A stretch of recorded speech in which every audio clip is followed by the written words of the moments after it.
Via, what a pleasant surprise. Si Chris ba kasama mo? Hindi. At hindi niya kailangan malaman na nandito ako. Bakit? May gusto akong malaman sa'yo. And I want you to be honest with me. Tungkol saan? What did you just say? Gusto mo na mag-ampun tayo?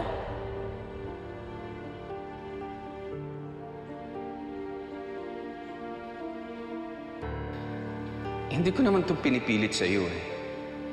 Ito lang naman kung willing ka, gusto mo. Isa pa na-realize ko, ang laki-laki ng bahay natin. Di isang bata wala dito.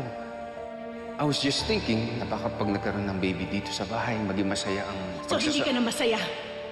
Is that what you're trying to tell me? You're not happy anymore, is that it? Ano nga?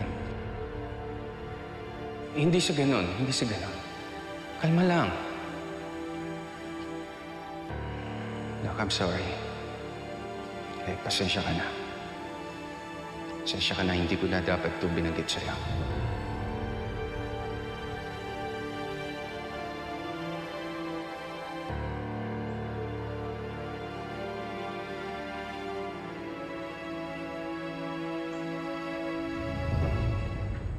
Naku, ate.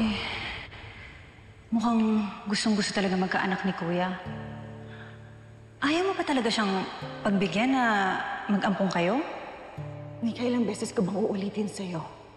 Adopting a child would just remind me dun sa nawala naming anak.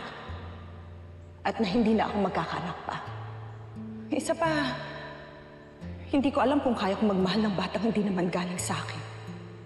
Bata ate, gusto mo bang maging miserable yung asawa mo? Pero okay naman kami ng kuya mo, ah. Sa ngayon. Paano kung magkaanak si Kuya sa ibang babae? And besides, hindi ba mas magiging buo yung marriage nyo kung magkakaanak kayo? Pumapahayag na akong ampunin natin yung bata. Han, hindi mo lang alam kung gaano mo ako pinasaya.